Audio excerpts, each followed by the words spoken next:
Piece radio അന്നൂർ ഖുർആൻ learning programme. അസ്സലാമു അലൈക്കും വറഹ്മത്തുള്ളാഹി വബറകാതുഹു.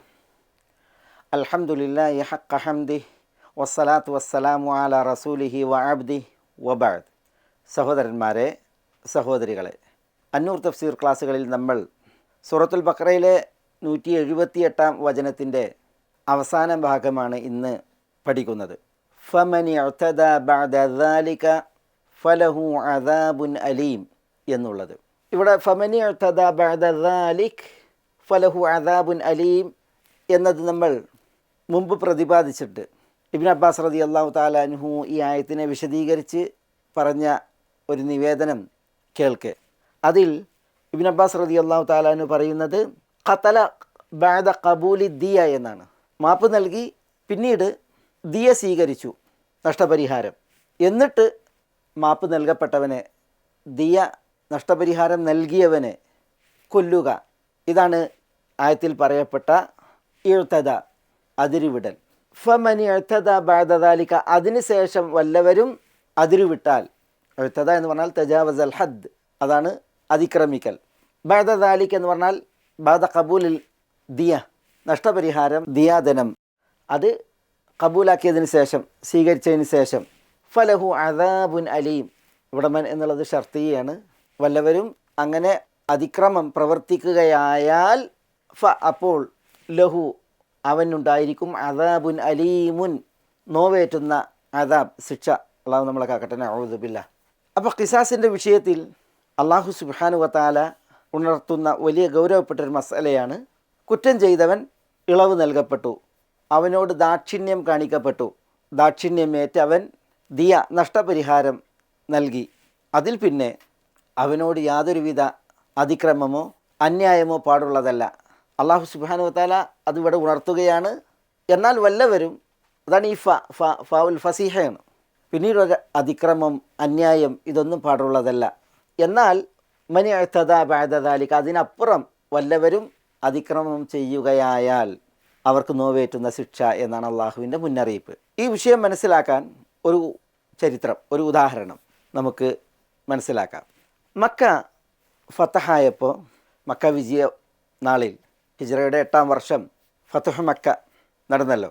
ഫതഹ് മക്ക സംഭവിച്ചപ്പോൾ മക്കയിലുള്ളവരെല്ലാം ഏറെക്കുറെ അതുവരെ ഇസ്ലാമിൻ്റെ ശത്രുക്കളായിരുന്നു, കൊടിയ വൈരികളായിരുന്നു. മക്കം ഫതഹാകുന്ന സന്ദർഭത്തിൽ വരെ ചിലർ ആ ശത്രുത പ്രകടമാക്കി. മക്കം ഫതഹായതിന് ശേഷം നബി സല്ലല്ലാഹു അലൈഹി വസല്ലം തങ്ങളെ ചതിയിൽ കൊല്ലാൻ ചിലർ ആയുധങ്ങൾ വരെ മറച്ചു പിടിച്ച് നബി സല്ലല്ലാഹു അലൈഹി വസല്ലം തങ്ങളോടൊപ്പം നടന്നു. അവർ പിടികൂടപ്പെട്ടു. പക്ഷേ ഈ ശത്രുക്കൾ ആയിരുന്നവരെയെല്ലാം നബി സല്ലല്ലാഹു അലൈഹി വസല്ലം മാപ്പ് നൽകി വിട്ടു. അവർക്കൊക്കെ നിർഭയത്വം പ്രഖ്യാപിച്ചു. മൻ ദഖലൽ മസ്ജിദ് ഫഹുവ ആമീൻ, മസ്ജിദുൽ ഹറാമിൽ പ്രവേശിച്ചവൻ നിർഭയനാണ്. മൻ ദഖല ബൈതഹു ഫഹുവ ആമീൻ, സ്വന്തം വീട്ടിൽ പ്രവേശിച്ച് കതകടച്ചവൻ നിർഭയനാണ്. അതേപോലെ ആയുധം വെച്ച് ഇരുന്നവൻ നിർഭയനാണ്. അബൂ സുഫിയാൻ്റെ വീട്ടിൽ പ്രവേശിച്ചവർ നിർഭയരാണ്.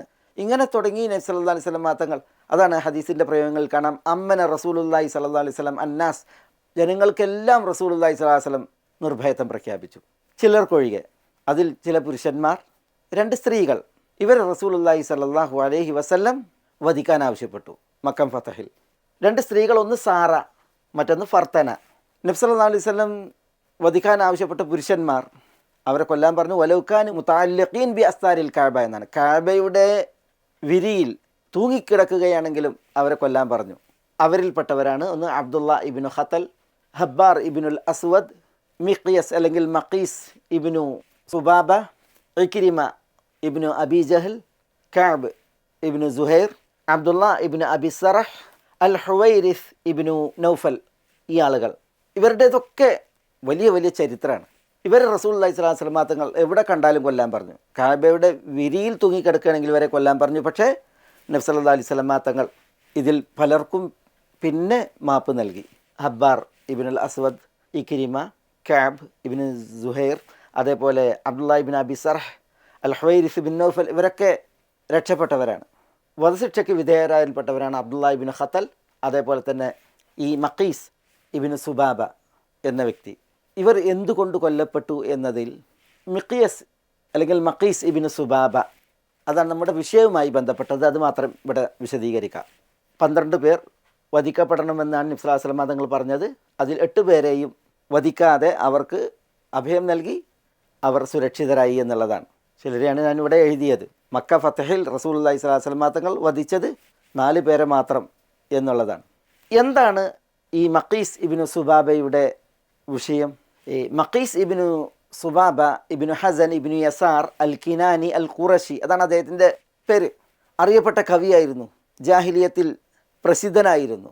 ജാഹിലിയത്തിൽ മദ്യം യഥേഷ്ടം ഉണ്ടായിരുന്ന, അത് പാനം ചെയ്തിരുന്ന ഒരു കാലഘട്ടത്തിലും മദ്യം സേവിക്കാത്ത മനുഷ്യനാണ് ഈ ചങ്ങാതി. ഫലാ വല്ലാ അഷ്റബുഹ ഹയാത്തി തിവാലദ്ദഹരി മാ തലഅൻ നുജൂമു, അയാളുടെ ഒരു കവിതയാണ്. പ്രസിദ്ധ കവിയാണ് അയാൾ. അള്ളാഹുവാണേ സത്യം, എൻ്റെ ജീവിതത്തിൽ ഒരിക്കലും ഞാൻ മദ്യം സേവിക്കില്ല. തിവാലദ്ദഹർ മാ തലഅൻ നുജൂമു, നക്ഷത്രം ഉദിക്കുന്ന കാലമത്രയും ഞാൻ മദ്യം സേവിക്കില്ല. ഇങ്ങനെയൊക്കെ മദ്യത്തിൻ്റെ വിഷയത്തിൽ പറഞ്ഞ ഒരു വ്യക്തിയാണ് ഈ മഖീസ് ഇബ്നു സുബാബ. എന്താ വിഷയം? ഇദ്ദേഹത്തിൻ്റെ ഒരു സഹോദരനുണ്ടായിരുന്നു. അയാളുടെ പേര് Hisham. Hisham ibn Subaba ibn Hasan ibn Yasar al Khinani al Qurashi, ഖുറൈശിയാണ്. ഈ ഹിഷാം ഇസ്ലാം ആശ്ലേഷിച്ചിരുന്നു. ഇദ്ദേഹം വിശുദ്ധ മദീനയിൽ വെച്ച് ബനൂ നജ്ജാർ ഗോത്രക്കാർക്കിടയിൽ കൊല്ലപ്പെട്ടതായിട്ട് കാണപ്പെട്ടു. ബനൂ നജ്ജാർ ഗോത്രത്തിൽ ഇദ്ദേഹമായിരിക്കെ ആരോ അദ്ദേഹത്തെ അബദ്ധത്തിൽ വധിക്കുകയുണ്ടായി, ഹിഷാമിനെ. ഇതറിഞ്ഞ ഈ മഖീസ് ഇബ്നു സുബാബ മദീനയിലേക്ക് വന്നു. അയാൾ ഇസ്ലാമിക വേഷം കെട്ടിയാണ് വന്നത്. യഥാർത്ഥത്തിൽ അയാൾ ഇസ്ലാമിൻ്റെ കൊടിയ ശത്രുവാണ്. ബദറിൽ പങ്കെടുത്തിട്ടുണ്ട് ഈ മഖീസ് മുശ്രിക്കുകളുടെ പക്ഷത്ത്. മുശ്രിക്കുകൾക്ക് വേണ്ടി 9 ഒട്ടകങ്ങളെ അറുത്ത് അബൂജഹലിൻ്റെ സൈന്യത്തിന് തിന്നാൻ കൊടുത്ത ആളാണ്. പക്ഷേ സഹോദരൻ കൊല്ലപ്പെട്ടതറിഞ്ഞപ്പോൾ ഇസ്ലാമിക വേഷം കെട്ടി മദീനയിലേക്ക് വന്നു. എന്നിട്ട് നബി സല്ലല്ലാഹു അലൈഹി വസല്ലം തങ്ങളോട് ഹിഷാമിനെ വധിച്ച ആളുകളെ കണ്ടെത്താൻ, അല്ലെങ്കിൽ അതിൻ്റെ നഷ്ടപരിഹാരം തരാൻ ആവശ്യപ്പെടുകയാണ്.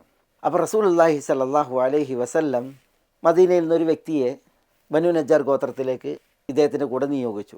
നബി സല്ലല്ലാഹു അലൈഹി വസല്ലം തങ്ങൾ പറഞ്ഞു, ഇത്തി ബനി നജ്ജാർ, ബനു നജ്ജാറിൻ്റെ അടുക്കലേക്ക് ചെല്ലുക. ഫ അഖ്രിഹും സലാമ മിന്നി, എൻ്റെ സലാം ബനു നജ്ജാർ ഗോത്രക്കാരോട് ഓതുക. എന്നിട്ട് അവരോട് പറയുക, ഇന്ന റസൂലുള്ളാഹി സ്വല്ലല്ലാഹു അലൈഹി വസല്ലം യഅ്മുറുക്കും ഇൻ അലിംതും ഖാതില Hisham ibn Subaba, Banu Najjar ഗോത്രക്കാരെ, ഹിഷാം ഇബ്നു സുബാബയുടെ കൊലയാളിയെ നിങ്ങൾക്കറിയുമെങ്കിൽ അൻതദ്ഫഉ ഇലാ അഖീഹി, അയാളെ നിങ്ങൾ ഹിഷാമിൻ്റെ സഹോദരൻ മഖീസിന് നൽകണം. ഇത് അവരോട് പറയാണ് ബനു നജ്ജാറിനോട് നബി സല്ലല്ലാഹു അലൈഹി വസല്ലം. വഇല്ല തഅലമു, ഇനി കൊലയാളിയെ അറിഞ്ഞിട്ടില്ല എങ്കിൽ അൻതദ്ഫഉ ഇലൈഹി ദിയതഹു, ഇദ്ദേഹത്തിൻ്റെ ആ ദിയാധനം അല്ലെങ്കിൽ നഷ്ടപരിഹാര തുക നൽകാൻ പറഞ്ഞു. ആർക്ക്? മഖീസ് ഇബ്നു സുബാബക്ക്, സഹോദരന്.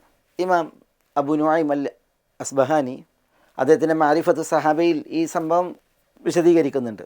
മഖീസ് ഇബ്നു സുബാബ ബനു നജ്ജാർ ഗോത്രത്തിൽ നിന്ന് ഹിഷാമിൻ്റെ ദിയത്ത്, നഷ്ടപരിഹാര തുക, ബ്ലഡ് മണി വാങ്ങി.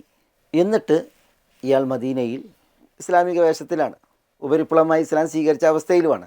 മദീനയിൽ തങ്ങി ഹിഷാമിനെ വധിച്ചയാൾ ആരെന്ന് ഈ ബ്ലഡ് മണി വാങ്ങിയതിന് ശേഷം, മാപ്പൊക്കെ പ്രഖ്യാപിച്ചതിന് ശേഷം ഹിഷാമിനെ വധിച്ച വ്യക്തിയെ മനസ്സിലാക്കി അയാളെ കൊന്നു. എന്നിട്ട് ഇസ്ലാം ഉപേക്ഷിച്ച് മക്കയിലേക്ക് മടങ്ങി ഖുറൈശികളിലേക്ക് ചെന്നു ചേർന്നു. കവിയാണല്ലോ, ഈ വിഷയത്തിൽ കുറേ കവിതയൊക്കെ ചൊല്ലി. അതുകൊണ്ടാണ് റസൂലുള്ളാഹി സ്വല്ലല്ലാഹു അലൈഹി വസല്ലം ഇയാളുടെ രക്തം ചിന്താൻ ആവശ്യപ്പെട്ടത്. മക്കം ഫതഹിൽ നുമൈല ഇബ്നു അബ്ദുള്ള അൽ ലൈസി എന്ന് പറയുന്ന സഹാബി ഇദ്ദേഹത്തെ കണ്ടുമുട്ടി. ഹദീസിൽ കാണാം, വ അമ്മ മഖീസ് ഇബ്നു സുബാബ ഫഅദറകഹു നാസു ഫി സൂഖ് ഫഖതലൂഹു എന്നാണ്. സൂക്കിൽ വെച്ചാണ് ആളുകൾ ഇദ്ദേഹത്തെ പിടികൂടിയത്. എന്നിട്ട് അദ്ദേഹത്തെ നുമൈല വധിച്ചു എന്നാണ്. സഫ മർവക്കിടയിൽ വെച്ചാണ് പിടികൂടിയത് എന്നൊക്കെ കാണാം. പക്ഷേ സഫ മർവക്കിടയിലും അന്ന് സൂക്കുകളായിരുന്നു. അയാളെ വധിച്ചു എന്നുള്ളതാണ് ചരിത്രം. മക്കം ഫതഹിൻ്റെ ചരിത്രം ഒരു വലിയ സംഭവമാണല്ലോ. 12 പേരുടെ പേര് പറഞ്ഞ നബി സല്ലല്ലാഹു അലൈഹി വസല്ലം തങ്ങൾ അവരെ വധിക്കാൻ പറഞ്ഞത്. പക്ഷേ ആ 12-ൽ പിന്നെ 8 പേരെയും വധശിക്ഷയിൽ നിന്ന് ഒഴിവാക്കി അവർക്ക് മാപ്പ് നൽകി എന്നുള്ളതൊക്കെയാണ് ചരിത്രം. നമ്മൾ എപ്പോഴും കേൾക്കുന്നതാണ്. അതിൽപ്പെട്ടാണ് ഇക്രിമ ഇബ്നു അബീ ജഹൽ. എത്ര വലിയ ശത്രുവായിരുന്നു. മക്കം ഫതഹിൽ അദ്ദേഹം ആയുധപ്രയോഗം വരെ നടത്തിയിട്ടുണ്ട് നബി സല്ലല്ലാഹു അലൈഹി വസല്ലം തങ്ങളുടെയും സഹാബികളുടെയും നേരെ.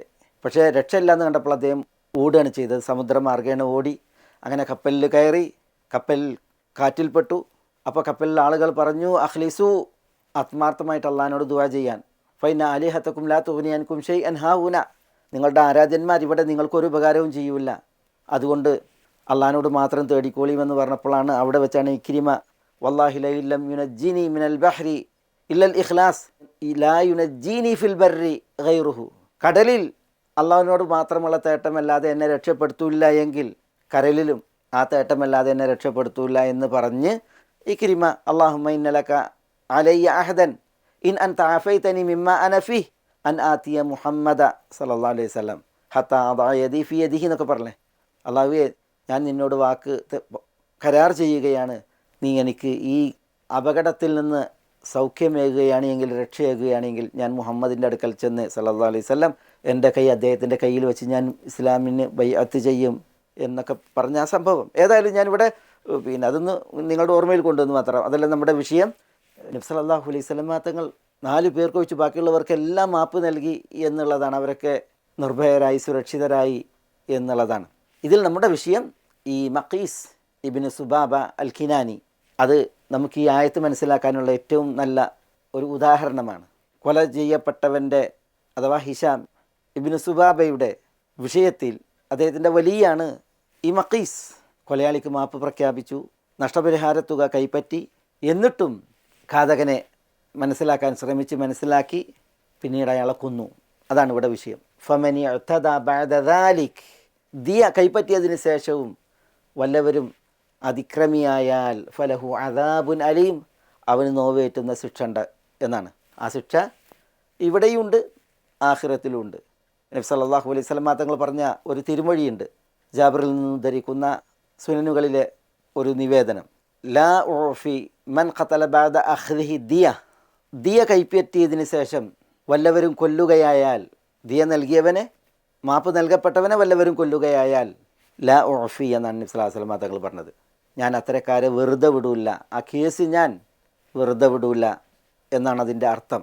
അത്ര ഗൗരവപ്പെട്ടൊരു വിഷയമാണ് ഈ എഴുത്തിദ. എഴുത്തദ എന്ന് പറഞ്ഞാൽ എഴുത്തിദ ചെയ്യുക, അതിര് വിടുക, അതിക്രമം ചെയ്യുക. ഏതായാലും അത് മനസ്സിലാക്കാനുള്ള ഒരു ചരിത്രമാണ് ഞാനിവിടെ ഉണർത്തിയത്. ഇവിടെ നമ്മൾ അനുബന്ധം മനസ്സിലാക്കേണ്ട ഒരു വിഷയം, അല്ലാഹു സുബ്ഹാനഹു വ തആല ഈ എഴുത്തദ എന്നാണ് പ്രയോഗിച്ചത്. തജാവുസുൽ ഹദ്, അതിരുവിടൽ, അതിക്രമം ചെയ്യൽ. പിന്നെ അവർക്ക് അദാബുൻ അലീം, നോവേറ്റുന്ന ശിക്ഷ, ഇതാണ് പറഞ്ഞത്. അതെന്തുകൊണ്ട്? ഒരു വ്യക്തിക്ക് മാപ്പ് നൽകി അയാളിൽ നിന്ന് ബ്ലഡ് മണി സ്വീകരിച്ചു, നഷ്ടപരിഹാര തുക കൊണ്ടു. ഇനി നഷ്ടപരിഹാര തുക കൊണ്ടില്ലെങ്കിൽ തന്നെ മാപ്പ് നൽകിയിട്ടുണ്ട് എങ്കിൽ അയാളെ നിർഭയനാക്കുകയാണ്, അയാൾക്ക് നിർഭയത്വം പ്രഖ്യാപിക്കുകയാണ്. മാപ്പും നൽകി ദിയയും കൊണ്ടു, അതോടുകൂടി ആ വ്യക്തിക്ക് നിർഭയത്വം പൂർണ്ണ അളവിൽ പ്രഖ്യാപിക്കുകയാണ് ചെയ്യുന്നത്. മാപ്പ് ലഭിച്ച് ദിയ നൽകിയ ഒരു വ്യക്തിയെ സംബന്ധിച്ചിടത്തോളം അയാൾ ഇനി ആരും എൻ്റെ രോമത്തിൽ പോലും തൊടൂല്ല, ഞാൻ ചെയ്ത കൊലക്കുറ്റത്തിന് എന്നോട് പ്രതികാരം ഉണ്ടാകില്ല, ഞാൻ നിർഭയനാണ്, ഞാൻ സുരക്ഷിതനാണ് എന്ന അവസ്ഥയിലായിരിക്കും. അയാൾക്കതിന് അവകാശമുണ്ട്, കാരണം മാപ്പും കിട്ടി, ദിയയും നൽകി. അങ്ങനെ നിർഭയനായി കഴിയുന്നൊരു വ്യക്തിയെ ഹനിക്കുക എന്ന് പറഞ്ഞാൽ, അയാളുടെ രക്തം ചിന്തുക എന്ന് പറഞ്ഞാൽ അത് വളരെ ഗൗരവപ്പെട്ടൊരു വിഷയമാണ് ഇസ്ലാമിൽ. അയ്യുമ റജുലുൻ അമ്മന റജുലൻ അലാ ദമിഹി സുമ്മ ഖതലഹു ഫഅന മിനൽ ഖാതിലി ബരീഉൻ എന്നാണ് നബി സല്ലല്ലാഹു അലൈഹി വസല്ലം തങ്ങൾ പറഞ്ഞത്. ഏതൊരു വ്യക്തിയാണോ ഒരാൾക്ക് അയാളുടെ രക്തം ചിന്തുന്ന വിഷയത്തിൽ നിർഭയത്വം നൽകുന്നത്, സുമ്മ ഖതലഹു എന്നിട്ട് കൊല്ലുന്നത്, ഫഅന ബരീഉൻ മിനൽ ഖാതിൽ എന്നാണ്, അല്ലെങ്കിൽ ഫഅന മിനൽ ഖാതിലി ബരീഉൻ, അത്തരം കൊലയാളിയിൽ നിന്ന് ഞാൻ നിരുത്തരവാദിയാണ്, ഞാൻ ഒഴിവാണ് എന്നാണ് നബിയുനാ മുഹമ്മദ് സല്ലല്ലാഹു അലൈഹി വസല്ലം പറഞ്ഞത്. വലൗ കാനൽ മഖ്തൂലു കാഫിറൻ, ഈ കൊല്ലപ്പെട്ട വ്യക്തി കാഫിറാണെങ്കിലും ശരി. അപ്പോൾ ഒരാൾക്ക് അമ്ന് നൽകി ഞാൻ എന്നെ തൊടൂല്ല എന്നിട്ട് അയാൾ വധിച്ചാൽ നബി സല്ലല്ലാഹു അലൈഹി വസല്ലം തങ്ങളിൽ നിന്ന് അയാൾ ഒഴിഞ്ഞു, നബി സല്ലല്ലാഹു അലൈഹി വസല്ലം തങ്ങൾ അയാളെ വിഗണിച്ചു. അയാളുടെ ചെയ്തി അത് കൊടിയ അക്രമമാണ്, വലിയ പാപമാണ്. ഒരിക്കൽ റിഫാ ഇബ്നു ഷദ്ദാദ് അൽ ഖിത്ബാനി എന്ന് പറയുന്ന വ്യക്തി നബി സല്ലല്ലാഹു അലൈഹി വസല്ലം തങ്ങളുടെ കാലശേഷം വ്യാജമായി പ്രവാചകത്വം വാദിച്ച അൽ മുഖ്താർ എന്ന് പറയുന്ന വ്യക്തിയോടൊപ്പം നിൽക്കുകയാണ്. അൽ മുഖ്താർ എല്ലാവർക്കും അറിയുന്ന ചരിത്രമാണിത്. അൽ മുഖ്താർ ഇബ്നു അബി ഉബൈദ് അസ്സഖഫി, അൽ മുഖ്താർ അസ്സഖഫി, കളപ്രവാചകൻ അൽ മുഖ്താർ. ഇയാളെ വാപ്പ അബു ഉബൈദ് ഇബ്നു മസ്ഊദ് അസ്സഖഫി. നബി സല്ലല്ലാഹു അലൈഹി വസല്ലം തങ്ങൾ ഇവിടെ ജീവിച്ച നാളിൽ ഇസ്ലാം ആശ്ലേഷിച്ച വ്യക്തിയാണ് ഇയാളുടെ വാപ്പ അബു ഉബൈദ്. വലിയ സേവനങ്ങളുള്ള മഹാനാണ് ഈ അൽ മുഖ്താറിൻ്റെ ഉപ്പ അബൂ ഉബൈദ് ഇബ്നു മസ്ഊദ് അസഖഫി. അൽ മുഖ്താർ സഖഫി തായിഫുകാരനാണ്, അതുകൊണ്ടാണ് സഖഫി. ആ ഗോത്രത്തിൽ പ്രമുഖനാണ്, ധീരനാണ്, വജാലനാണ്. പക്ഷേ ദീനീ നിഷ്ഠയിൽ അൽ മുഖ്താർ സഖഫി പതിതനായിരുന്നു. നബി സല്ലല്ലാഹു അലൈഹി വസല്ലം തങ്ങൾ പറയുന്നുണ്ടല്ലോ, യകൂനു ഫി സഖീഫിൻ കദ്ദാബുൻ വ മുബീർ എന്ന് പറയുന്നുണ്ട്. പിന്നെ സഖീഫ് ഗോത്രത്തിൽ ഒരു പെരുങ്കള്ളനും പെരും വ്യാജവാദി, പിന്നെ ഒരു നാശകാരിയും ഉണ്ടാകും എന്ന് പറയുന്നുണ്ട്. ആ ആളാണ് ഇയാൾ, ഖദ്ദാബ് എന്ന് നബി സല്ലല്ലാഹു അലൈഹി വസല്ലം തങ്ങൾ വിശേഷിപ്പിച്ച ആൾ. ഇയാൾ പ്രവാചകത്വം വാദിച്ചു. അങ്ങനെ റിഫാ പറയാണ്, ഞാൻ ഈ മുഖ്താറിൻ്റെ തലക്കരികിൽ നിൽക്കുകയാണ്, ഇയാൾ വ്യാജവാദിയാണ്, പറയുന്നത് കളവാണ് എന്നുള്ളത് ഞാൻ വ്യക്തമാക്കി. എന്നിട്ട് റിഫാ ഇബ്നു ഷദ്ദാദ് അൽ ഖിത്വാനി പറയാണ്, ഹമംതു വ ഐമുല്ല അൻ അസുല്ല സൈഫി ഫാദ്രിബ ഉനുഖഹു. എൻ്റെ അടുത്ത് വാളുണ്ട്, അള്ളാഹുവാണ് സത്യം, ആ വാളൂരിയിട്ട് ഇവൻ്റെ പെരടി വെട്ടാൻ ഞാൻ ഭാവിച്ചു. പക്ഷേ ഞാനൊരു ഹദീസ് ആലോചിച്ചു, ഓർത്തു. ആ ഹദീസ് അംർ ഇബ്നുൽ ഹമീഖ് അൽ ഖുസാഇ നബി സല്ലല്ലാഹു അലൈഹി വസല്ലം തങ്ങളെ തൊട്ട് നിവേദനം ചെയ്യുന്ന ഹദീസാണ്. അംർ ഇബ്നുൽ ഹമീഖ് ആ ഹദീസ് എന്നോട് പറഞ്ഞത് ഞാൻ ഓർത്തു. അതിനാൽ എൻ്റെ അടുക്കൽ നിർഭയത്വം പ്രതീക്ഷിച്ച് നിൽക്കുന്ന ഈ അൽ മുഖ്താറിനെ ഞാൻ വാളുകൊണ്ട് കൊത്തിയില്ല എന്നാണ് റിഫാ പറയുന്നത്. അംർ ഇബ്നുൽ ഹമീഖ് അൽ ഖുസാഇ നബി സല്ലല്ലാഹു അലൈഹി വസല്ലം തങ്ങളിൽ നിന്ന് കേട്ട ഹദീസ് എന്താ? മൻ അമ്മന റജുലൻ അലാ ദമിഹി ഫഖതലഹു. വല്ലവരും ഒരു വ്യക്തിക്ക് അയാളുടെ രക്തം ചിന്തൂല്ല എന്ന് നിർഭയത്വം നൽകി, എന്നിട്ട് അയാളെ കൊന്നാൽ ഫഇന്നഹു യഹ്മിലു ലിവാ ഗദ്രിൻ യൗമൽ ഖിയാമ. ആ വ്യക്തി അന്ത്യനാളിൽ ലിവാ ഗദ്ർ എന്ന് പറഞ്ഞാൽ ചതി നടത്തിയതിൻ്റെ പതാക വഹിക്കേണ്ടി വരും എന്നുള്ളതാണ്. ലിവാ ഉൽ ഗദ്ർ, പറ്റിച്ചവർ, ചതിച്ചവർ, എന്താണോ ചതിച്ചത് അത് പുറത്തേറ്റി ചതിച്ചവൻ എന്നറിയിക്കുന്ന പതാക എന്തിയിട്ടാണ് പരലോകത്ത് വരെ. അള്ളാഹു നമ്മളെ കാക്കട്ടെ, നഊദു ബില്ലാഹ്. ഒരാളെ കൊല്ലൂല്ല എന്ന് വാക്കുകൊടുത്തിട്ട് നിർഭയത്വം പ്രഖ്യാപിച്ച് വന്നു, എന്നിട്ട് പിന്നെ അയാളെ കൊന്നാൽ പറയുമ്പോൾ കൊല ശിക്ഷ അർഹിക്കുന്ന കള്ളനാണ്, വ്യാജവാദിയാണ്, പ്രവാചകത്വം വ്യാജമായി വാദിച്ച വ്യക്തിയാണ് ഈ അൽ മുഖ്താർ അസ്സഖഫി. വളരെ വലിയ ദുഷ്ടനാണ്, കദ്ദാബ് എന്ന് നബി സല്ലല്ലാഹു അലൈഹി വസല്ലം തങ്ങൾ വിശേഷിപ്പിച്ച ആളുമാണ്. പക്ഷേ നിർഭയത്വം കൊടുത്തുപോയി. അതിനാൽ റിഫാ അയാൾ വെട്ടിയില്ല എന്നാണ്. അതില്ല എങ്കിൽ ഹമംതു വ ഐമുല്ല അൻ അസുല്ല സൈഫി ഫാദ്രിബ ഉനുഖഹു. അള്ളാഹുവാണ് ഞാൻ വിചാരിച്ചു വാൾ ഊരിയിട്ട് അവൻ്റെ പെരടി കൊത്താൻ എന്നാണ് പറഞ്ഞത്. പക്ഷേ അത് ചെയ്തില്ല. ഞാൻ നേരത്തെ കേൾപ്പിച്ച ഹദീസ് അംർ ഇബ്നുൽ ഹമീഖിൽ തന്നെയാണ് അതും നിവേദനം. അയ്യുമാ റജുലിൻ അമ്മന റജുലൻ അലാ ദമിഹി സുമ്മ ഖതലഹു ഫഅന മിനൽ ഖാതിലി ബരീ വ ഇൻ കാനൽ മഖ്തൂലു കാഫിറൻ. ഒരു വ്യക്തി മറ്റൊരു വ്യക്തിക്ക് നിർഭയത്വം പ്രഖ്യാപിക്കുകയാണ് അയാളുടെ രക്തത്തിൻ്റെ വിഷയത്തിൽ, കൊല്ലൂല്ല എന്ന വിഷയത്തിൽ, എന്നിട്ട് കൊന്നാൽ നബി സല്ലല്ലാഹു അലൈഹി വസല്ലം തങ്ങൾ പറയുന്നത് ആ കൊലയാളിയിൽ നിന്ന്, കൊല ചെയ്തവനിൽ നിന്ന് അനബരി എന്നാണ്, ഞാൻ നിരുത്തരവാദിയാണ്, ഞാൻ ഒഴിവാണ് എന്ന് പറയാണ്. അത് കൊല്ലപ്പെട്ടത് കാഫിറാണെങ്കിലും ശരി എന്നുള്ളതാണ്. അപ്പോൾ ഞാനിത് കൊണ്ടുവന്നത് എന്താ? കൊണ്ടുവന്നത് ഈ ഒരു മസാല മനസ്സിലാക്കാനാണ്. ഫമനി അഅ്തദാ ബഅദ ദാലിക്, മാപ്പ് നൽകി ദിയ കൈപ്പറ്റി എന്നിട്ട് അതിക്രമിച്ചാൽ ഫലഹു അദാബുൻ അലീം, അവന് നോവേറ്റുന്ന അദാബ് അതാണ് എന്നാണ് അള്ളാഹു സുബ്ഹാനഹു വ തആല ഇവിടെ ഉണർത്തുന്നത്. കാരണം മാപ്പ് നൽകിയാൽ പിന്നെ ദിയ കൈപ്പറ്റിയാൽ ഉറപ്പായി തെറ്റ് ചെയ്തവൻ നിർഭയനാണ് എന്ന വിഷയത്തിൽ. അതിൽ പിന്നെ അത്തരം ആളുകളെ കൊല്ലുക എന്നുള്ളത് പാടുള്ളതല്ല. മാപ്പ് നൽകപ്പെട്ടവൻ, ദിയ നൽകിയവൻ ആകട്ടെ, ഇനി ആ ദിയ നൽകിയവൻ്റെ ബന്ധുക്കൾ, അങ്ങനെയുണ്ടായിരുന്നല്ലോ ജാഹിലിയത്തിൽ. കൊല ചെയ്തവനെ മാത്രമല്ല, അവൻ്റെ കുടുംബത്തിൽ, അല്ലെങ്കിൽ കൊല ചെയ്തവൻ ഇനി അടിമയാണ് എങ്കിൽ അവൻ്റെ യജമാനനെ, ഇങ്ങനെയൊക്കെ ആരോടും പാടില്ല അതിക്രമം. ലാ യജ്നി ജാനിൻ ഇല്ല അലാ നഫ്സിഹി, കുറ്റം ചെയ്തവനോടാണ് പ്രതികാരം. ലാ യുഖദു റജുലു ബി ജിനായത്തി അബി വല ജിനായത്തി അഖി, വാപ്പാൻ്റെ കുറ്റം അതിന് മകൻ പിടികൂടപ്പെടില്ല, ഒരു വ്യക്തിയുടെ കുറ്റം അതിന് സഹോദരൻ പിടികൂടപ്പെടുകയില്ല. ഏതായാലും മാപ്പ് നൽകി ദിയ കൈപ്പറ്റിയാൽ പിന്നീട് അതിക്രമം അത് ഒരിക്കലും ദീനിൽ അംഗീകൃതമല്ല, സമ്മതമല്ല. പിന്നെയോ ഫലഹു അദാബുൻ അലീം, അതിന് നോവേറ്റുന്ന അദാബ് എന്നാണ് അല്ലാഹു സുബ്ഹാനഹു വ തആലയിൽ നിന്നുള്ള അപകട അറിയിപ്പ്. ഈ ആയത്തിൻ്റെ പദങ്ങൾ നമ്മൾ മനസ്സിലാക്കി പോകുമ്പോൾ ഒരു ദുആ വചനം ശ്രദ്ധിക്കാനും വിശുദ്ധ ഖുർആൻ്റെ ഒരു ശൈലിയെ പ്രത്യേകം മനസ്സിലാക്കുവാനും ഒരനുബന്ധം ഉണർത്തുകയാണ്. അത് അല്ലാഹു സുബ്ഹാനഹു വ തആലയുടെ ഈ പ്രയോഗമാണ്, അദാബുൻ അലീമുൻ. അദാബ് എന്ന് പറഞ്ഞാൽ തന്നെ ശിക്ഷയാണ്. അള്ളാൻ്റെ അദാബ് അത് അസഹ്യമാണ്, അസഹനീയമാണ്, നോവേറ്റുന്നതാണ്, അത് താങ്ങാനോ തടുക്കാനോ കഴിയാത്ത വിധമുള്ളതാണ്. പക്ഷേ എന്നിട്ടും അള്ളാഹു സുബ്ഹാനഹു വ തആല വിശുദ്ധ ഖുർആനിൽ അള്ളാഹുവിൻ്റെ അദാബിനെ കുറിച്ച് പറയുമ്പോൾ, ഇപ്പോൾ സൂറത്തുൽ ബഖറയിൽ തന്നെ നമുക്ക് അള്ളാഹു സുബ്ഹാനഹു വ തആല തൻ്റെ അദാബിനെ കുറിച്ച് അദീം, അദാബുൻ അദീം എന്ന് വന്നത് നമ്മൾ മനസ്സിലാക്കി. അതേപോലെ ഇവിടെ അലീം എന്ന് വന്നത്, ഇതിനു മുമ്പും അലീം എന്ന് വന്നത്. അതേപോലെ തന്നെ അദാബുൻ മുഖീമുൻ അള്ളാൻ്റെ അദാബിൻ്റെ വിശേഷണമായിട്ട് വന്നത്. അതേപോലെ തന്നെ അദാബുൻ ഖലീദുൻ എന്ന് വന്നത്. അതേപോലെ അദാബുൻ ഷദീദുൻ എന്ന് വന്നത്. അതേപോലെ അദാബുൻ കബീറുൻ എന്ന് വന്നത്. അതേപോലെ തന്നെ അദാബുൻ മുഹീനുൻ എന്ന് വന്നത്. ഇതേപോലെ ധാരാളം ചിലയിടത്ത് അദാബൻ നുക്ർ എന്ന് വിശേഷിപ്പിക്കപ്പെട്ടത്. അതേപോലെ തന്നെ അദാബുൻ ദിഅഫ് എന്ന് വിശേഷിപ്പിക്കപ്പെട്ടത്.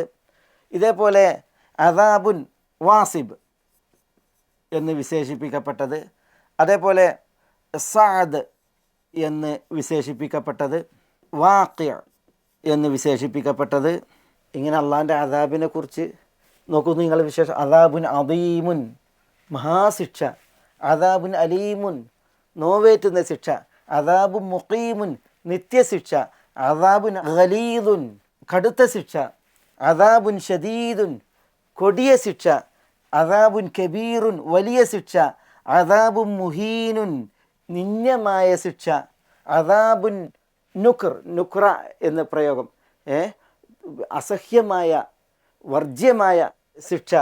അതേപോലെ അദാബുൻ ദിഅഫ് എന്നാണ് ഇരട്ടി ശിക്ഷ. വാസിബ് എന്ന് പറഞ്ഞെങ്കിൽ എന്നെന്നും നിലനിൽക്കുന്ന ശിക്ഷ. സഅദ എന്ന് പറഞ്ഞെങ്കിൽ ഞെരുക്കമുള്ള പ്രയാസമുള്ള രീതിയിലുള്ള ശിക്ഷ. വാഖിഉൻ എന്ന് പറഞ്ഞാൽ സംഭവിക്കും, തീർച്ചയായും ഭവിക്കും എന്ന അർത്ഥത്തിൽ വരുന്ന ശിക്ഷ. ഇതൊക്കെയും വിശുദ്ധ ഖുർആനിൽ അള്ളാൻ്റെ അദാബിൻ്റെ വിശേഷണമായിട്ട് നമ്മൾ വായിക്കണമാണ്. ഇതിനപ്പുറം വേറെയും അള്ളാൻ്റെ അദാബിനെ കുറിച്ചുള്ള വിശേഷണം. ഇപ്പോൾ ഈ അദാബ് എന്ന് അദാബു ജഹന്നം, അദാബുന്നാർ, അദാബു സഗീർ, അദാബുൽ ഹൂൻ, അദാബുൽ ഖുൽദ്, അദാബുൽ ഖിസി, അദാബു സമൂം, അദാബുൽ ഹരീഖ്,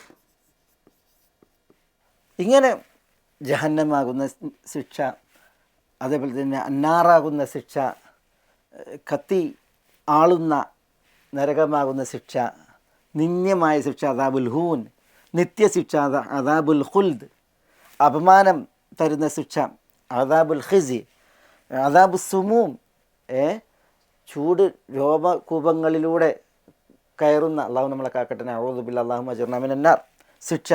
അതേപോലെ ഹരീഖ് കരിച്ച് കളയുന്ന ശിക്ഷ. ഇങ്ങനെ ഇതൊക്കെ ചില ഉദാഹരണങ്ങൾ മാത്രമാണ്. ഇതേപോലെ ധാരാളം വസ്ഫുകൾ. അതാണ് നമ്മൾ ഈ അദാബുമായി ബന്ധപ്പെട്ട് അള്ളാഹുവിൻ്റെ അദാബിൻ്റെ വിഷയത്തിൽ വായിക്കുന്നത്. സൂറത്തുൽ ബഖറയിൽ തന്നെ നമുക്ക് ഇങ്ങനത്തെ വിശേഷണങ്ങൾ വന്നു. അപ്പോൾ ഈ ഒരു വചനം നമ്മൾ വായിക്കുമ്പോൾ ഞാനിത് എഴുതിയത് എന്തിനാ? അള്ളാഹുവിൻ്റെ അദാബിനെ കുറിച്ചുള്ള അപായ സൂചനയും അപകട അറിയിപ്പാണല്ലോ ഇത്. ശരിയാണ്, ഈ അദാബ് ഈ വിഷയത്തിൽ എഴുത്തിദാ നടത്തുന്നവർക്കുള്ളതാണ്. പക്ഷേ വിശുദ്ധ ഖുർആൻ ഓതുമ്പോൾ നബി സല്ലല്ലാഹു അലൈഹി വസല്ലം തങ്ങൾ ഇത്തരം അദാബിനെ കുറിച്ച് പറയുമ്പോൾ അദാബിൽ നിന്ന് രക്ഷ തേടിയിട്ടായിരുന്നു ഓതിയിരുന്നത്. അള്ളാഹുവിൻ്റെ അദാബിൽ നിന്ന് രക്ഷയ്ക്ക് തേടിയിട്ട് അദാബിനെ കുറിച്ച് പരാമർശമുള്ളിടത്ത്. അപ്പോൾ നമ്മളും ഈ വചനങ്ങൾ ഓതി പോകുമ്പോൾ നമ്മളും അള്ളാഹുവിനോട് അഭയത്തേട്ടം നടത്തണം, രക്ഷാത്തേട്ടം നടത്തണം, അള്ളാഹുവിൻ്റെ അദാബ് ഭവിക്കുന്നതിനെ തൊട്ട്. രണ്ട് ദുആ ഈ ഒരു സന്ദർഭത്തിൽ ഞാൻ നിങ്ങളുടെ ശ്രദ്ധയിൽ ഊന്നുകയാണ്. അത് ഒന്ന് നമ്മൾ ശീലിക്കേണ്ട ഒരു ദുആയാണ്. ശരിയാണ്, നമ്മുടേത് തഫ്സീർ ക്ലാസ്സാണ്, ദിക്ർ പഠിപ്പിക്കുന്ന ക്ലാസ്സല്ല. പക്ഷേ എന്നാലും നമ്മളുടെ പഠനം ഇത് കേവലം ഒരു വൈജ്ഞാനിക അഭിവൃദ്ധിക്കോ പോഷിപ്പിനോ മാത്രമല്ല, പിന്നെ ഇത് നമ്മളുടെ ജീവിതത്തെ പരിവർത്തിപ്പിക്കാനും നന്നാക്കാനാണ്. അല്ലാഹുമ്മ ഖിനി അദാബക് യൗമ തബ്അസു ഇബാദക്, അള്ളാഹുവേ നിൻ്റെ അദാബിനെ തൊട്ട് നീ എന്നെ കാക്കണമേ നിൻ്റെ അടിയാറുകൾ ഉയർത്തെഴുന്നേൽക്കുന്ന നാളിൽ. റസൂലുള്ളാഹി സ്വല്ലല്ലാഹു അലൈഹി വസല്ലം തങ്ങളുടെ പ്രിയ പത്നി ഹഫ്സ ബിൻത് ഉമർ റളിയല്ലാഹു അൻഹുമ നിവേദനം ചെയ്യുന്നതാണിത്. അവർ പറയുന്നത്, ഖാൻ റസൂലുള്ളാഹി സ്വല്ലല്ലാഹി അലൈഹി വസല്ലം ഇദാ അറാദ അൻ യർഖുദ്, റസൂലുള്ളാഹി സ്വല്ലല്ലാഹി അലൈഹി വസല്ലം തങ്ങൾ ഉറങ്ങാൻ ഉദ്ദേശിച്ചാൽ വദഅ യദഹു അൽ യുംന തഹ്ത ഖദ്ദിഹിൽ ഐമൻ, അവിടുത്തെ വലത് കവിളിൻ്റെ ചുവട്ടിൽ തൻ്റെ വലത് കൈ വെക്കും, എന്നിട്ട് ഈ ദുആ നിർവഹിക്കുമായിരുന്നതാണ്. ദിനേന റസൂലുള്ളാഹി സ്വല്ലല്ലാഹി അലൈഹി വസല്ലം ഉറങ്ങാൻ കിടക്കുമ്പോൾ വലത് കൈ വലത് കവിളത്ത് വെച്ച് ഈ ദുആ ചെയ്യുമായിരുന്നു എന്നാണ്. അല്ലാഹുമ്മ ഖിനി അദാബക് യൗമ തബ്അസു ഇബാദക്. അപ്പം നമ്മളും ഇതിനെ ശ്രദ്ധിക്കേണ്ട ഒരു വിഷയമാണ്. ഇതേപോലെ മറ്റൊരു ദുആ, അല്ലാഹുമ്മ ഖിനി അദാബക് യൗമ തബ്അസു ഔ യൗമ തജ്മഉ ഇബാദക്. ആദ്യത്തെ ദുആയെ പോലെ തന്നെയാണിത്. അവിടെ അല്ലാഹുമ്മ ഖിനി എന്നാണ്, ഇവിടെ റബ്ബി ഖിനി. ഒരേ അർത്ഥത്തിൽ, റബ്ബെ നീ എന്നെ കാക്കേണമേ അദാബക്, നിൻ്റെ അദാബിനെ തൊട്ട്, യൗമ തബ്അസു നീ ഉയർത്തെഴുന്നേൽപ്പിക്കുന്ന ദിനം, അല്ലെങ്കിൽ തജ്മഉ നീ ഒരുമിച്ച് കൂട്ടുന്ന ദിനം, ഇബാദക നിൻ്റെ അടിയാന്മാരെ. അൽ ബറാ ഇബ്നു ആസിബിൽ നിന്നാണ് ഇത് ഉദ്ധരിക്കുന്നത്. അദ്ദേഹം പറയുന്നത്, കുന്ന ഇദാ സല്ലൈന ഖൽഫ റസൂലില്ലാഹി സ്വല്ലല്ലാഹി അലൈഹി വസല്ലം അഹ്ബബ്ന അൻ നകൂന അൻ യമീനിഹി യുഖ്ബിലു അലൈന ബിവജ്ഹിഹി. ഞങ്ങൾ നബി സല്ലല്ലാഹു അലൈഹി വസല്ലം തങ്ങളുടെ പിന്നിൽ നിസ്കരിച്ചാൽ റസൂലുള്ളാഹി സ്വല്ലല്ലാഹു അലൈഹി വസല്ലം തങ്ങളുടെ വലത് ഭാഗത്ത് ഞങ്ങളാകാൻ ഇഷ്ടപ്പെടുമായിരുന്നു. നബി സല്ലല്ലാഹു അലൈഹി വസല്ലം അവിടുത്തെ മുഖം ഞങ്ങളിലേക്ക് തിരിക്കും. അങ്ങനെ നബി സല്ലല്ലാഹു അലൈഹി വസല്ലം തങ്ങൾ പറയുന്നത്, പ്രാർത്ഥിക്കുന്നത് ഞാൻ കേട്ടിട്ടുണ്ട്. എന്ത്? റബ്ബി ഖിനി അദാബക് യൗമ തബ്അസു ഔ തജ്മഉ ഇബാദക് എന്ന്. റബ്ബി ഖിനി അദാബക്, റബ്ബെ നിൻ്റെ ശിക്ഷയെ തൊട്ട് നീ എന്നെ കാക്കേണമേ, യൗമ തബ്അസു ഔ തജ്മഉ ഇബാദക് നിൻ്റെ ദാസന്മാരെ നീ ഒരുമിച്ച് കൂട്ടുന്ന ദിനം, അല്ലെങ്കിൽ ഉയർത്തെഴുന്നേൽപ്പിക്കുന്ന ദിനം. നബി സല്ലല്ലാഹു അലൈഹി വസല്ലം തങ്ങൾ നിസ്കരിച്ചാൽ സഹാബികളിലേക്ക് തിരിഞ്ഞു നിന്ന് അവിടുന്ന് നിർവഹിച്ചിരുന്ന ദുആയാണിത്. അതിൻ്റെ അർത്ഥം നബി സല്ലല്ലാഹു അലൈഹി വസല്ലം തങ്ങൾ ദുആ ചെയ്യുകയും കേൾക്കുന്നവർ ആമീൻ പറയുകയും ചെയ്തിരുന്നു. കുറേ നേരം അങ്ങനെ ഇന്ന് നമ്മുടെ നാടുകളിലൊക്കെ കാണുന്നത് പോലുള്ള ഈ കൂട്ടപ്രാർത്ഥന നടത്തിയിരുന്നു എന്നുള്ളതല്ല. പക്ഷേ തിരുദൂതർ അവിടത്തേക്ക് വേണ്ടി നിർവഹിച്ചിരുന്ന ദുആയാണ് എല്ലാ നിസ്കാരത്തിന് ശേഷവും. നബി സല്ലല്ലാഹു അലൈഹി വസല്ലം തങ്ങൾ ഇത് നിത്യമാക്കിയിട്ടുണ്ട് എങ്കിൽ എത്ര ഗൗരവപ്പെട്ട വിഷയമാണ് അള്ളാഹുവിൻ്റെ ആദാബിൻ്റെ വിഷയം. ആ ആദാബിൽ നിന്ന് രക്ഷയുണ്ട്, മോക്ഷമുണ്ട്, പൊറുക്കപ്പെട്ടവനാണ് എന്നൊക്കെ സുവിശേഷം അറിയിക്കപ്പെട്ട റസൂലുള്ളാഹി സ്വല്ലല്ലാഹി അലൈഹി വസല്ലം തങ്ങൾ ഇത് ആവർത്തിക്കുമ്പോൾ നമ്മൾ എത്ര ഗൗരവത്തിൽ കാണണം. കാരണം അള്ളാഹുവിൻ്റെ അദാബ് അതാണ്. നമ്മൾ പറയാറുണ്ട്, ഒരു വ്യക്തി അള്ളാഹു സുബ്ഹാനഹു വ തആല സമ്പത്തും സന്തതികളും ഒക്കെ നൽകിയ ഒരു വ്യക്തി, അള്ളാഹു ഏറെ നൽകിയിട്ടും നന്മകളൊന്നും അയാൾക്ക് ഏറ്റിയില്ല. ഫലം യഅമൽ മിനൽ ഖൈരി ഷൈഅൻ ഖത്തു ഇല്ല തൗഹീദ്, തൗഹീദ് ഒഴിച്ച് വേറെ നന്മകളൊന്നും അയാൾക്കുണ്ടായിരുന്നില്ല എന്നൊക്കെ പറയുന്ന ഒരു സംഭവം. ഏതായാലും ആ മനുഷ്യൻ മരിക്കണ സമയം മക്കളോട് നൽകുന്ന വസീയത്ത് എന്താ? വസീയത്ത്, ഞാൻ മരിച്ചാൽ നിങ്ങൾ എന്നെ ഇദാനം മുത്തു ഫഅഹ്രിഖൂനി, ചുട്ടരിക്കാൻ പറയാണ്. അങ്ങനെ ചുട്ടുകരിക്കപ്പെട്ട് ഭസ്മമായാൽ പകുതിയെടുത്ത് കാറ്റുള്ളൊരു ദിവസം കരയിലും പകുതി കടലിലും വിതറാൻ പറയാണ്. അല്ലേ? അയാൾ പറയുന്നത്, ഫവല്ലാഹി ലൈൻ ഖദറ അലയ്യ റബ്ബി ലയുഅദ്ദിബന്നി അദാബൻ മാ അദ്ദബഹു ബിഹി അഹദൻ മിനൽ ആലമീൻ എന്നാണ്. കാരണം അള്ളാഹ്ക്ക് എന്നെ പിടികിട്ടിയിട്ടുണ്ട് എങ്കിൽ ലോകത്തൊരാളെയും ശിക്ഷിക്കാത്ത വിധം അള്ളാഹു എന്നെ ശിക്ഷിക്കും. അള്ളാഹിൻ്റെ അദാബിനെ പേടിച്ചിട്ടാണ് അയാളത് പറഞ്ഞത്. ഏതായാലും ഈ മനുഷ്യനെ കൊണ്ട് ഇങ്ങനെ ചെയ്യപ്പെട്ടു എന്നുള്ളത് ഹദീസിൽ നമ്മൾ വായിക്കുന്നു. ഈ വ്യക്തിയെ അള്ളാഹു സുബ്ഹാനഹു വ തആല ആ ഭസ്മങ്ങൾ ശേഖരിച്ച് അയാളെ അള്ളാഹു ഉയർത്തെഴുന്നേൽപ്പിക്കും. അള്ളാഹുവിൻ്റെ കൈപ്പിടിയിൽ അയാൾ എഴുന്നേറ്റ് നിൽക്കുകയും ചെയ്യുമെന്നൊക്കെ നബി സല്ലല്ലാഹു അലൈഹി വസല്ലം തങ്ങൾ പറഞ്ഞു. മാ ഹമലക അലാ മാ സനഅത്, ഇങ്ങനെയൊക്കെ ചെയ്യാൻ നിന്നെ പ്രേരിപ്പിച്ചതെന്ത് എന്ന് അള്ളാഹു അയാളോട് ചോദിക്കുമ്പോൾ അയാളുടെ പ്രതികരണം, റബ്ബി ഖിഫ്തു അദാബക്, റബ്ബേ നിൻ്റെ അദാബിനെ ഞാൻ പേടിച്ചു എന്ന് അയാൾ പ്രതികരിക്കുന്നുണ്ട്. ചില നിവേദനങ്ങളിൽ ഖശിയതുക യാ റബ്ബ്, റബ്ബേ നിന്നോടുള്ള പേടി കാരണത്താൽ എന്നാണ്. ചിലയിടത്ത് റബ്ബി ഖിഫ്തു അദാബക്, നിൻ്റെ അദാബിനെ ഞാൻ പേടിച്ചു എന്നാണ് അയാൾ പറയുന്നത്. അപ്പോൾ അള്ളാഹുവിൻ്റെ അദാബ് അത് കൊടിയതാണ്, കടുത്തതാണ്, സഹിക്കാനോ താങ്ങാനോ കഴിയാത്ത വിധമുള്ള അദാബാണ്. അതുകൊണ്ട് ഇത്തരം അദാബുകൾ പ്രതിപാദ്യമാകുമ്പോൾ നമുക്കൊക്കെ രക്ഷാത്തേട്ടം, അഭയത്തേട്ടം അതുണ്ടാകണം എന്ന് ഉണർത്താനാണ് ഞാൻ ഈ ഒരു ഭാഗം കേൾപ്പിച്ചത്. ഇൻഷാ അല്ലാഹ് ഇനി നമുക്ക് ഈ ആയത്തിൽ സുപ്രധാനമായ ചില വിഷയങ്ങൾ, മസ്അലകൾ മനസ്സിലാക്കാനുണ്ട്. എല്ലാം വിശദീകരിച്ച് പോകുന്നില്ലെങ്കിലും ഇതിൽ എപ്പോഴും നമ്മൾ മനസ്സിലാക്കേണ്ട ഇസ്ലാമിനെയും മുസ്ലിമീങ്ങളെയും നിരൂപിക്കാനും വിമർശിക്കാനും ചിലർ ആയുധമാക്കുന്ന ചില ഭാഗങ്ങൾ അത് നമ്മൾ പഠിച്ചു പോകേണ്ടതുണ്ട്. പ്രതിക്രിയയുമായി, ഖിസാസുമായി ബന്ധപ്പെട്ട് വിശിഷ്യ ഒരു മുസ്ലിമാണ് കൊല ചെയ്യുന്നത്, ആ കുറ്റത്തിന് ഇരയായത് ഒരു അമുസ്ലിമാണ് എങ്കിൽ അടുത്ത എപ്പിസോഡിൽ അതുപോലത്തെ ചില മസാലകൾ നമുക്ക് ഇൻഷാ അല്ലാഹ് തുടർന്ന് പഠിക്കാം. അസ്സലാമു അലൈക്കും വറഹ്മത്തുള്ളാഹി വബറകാതുഹു.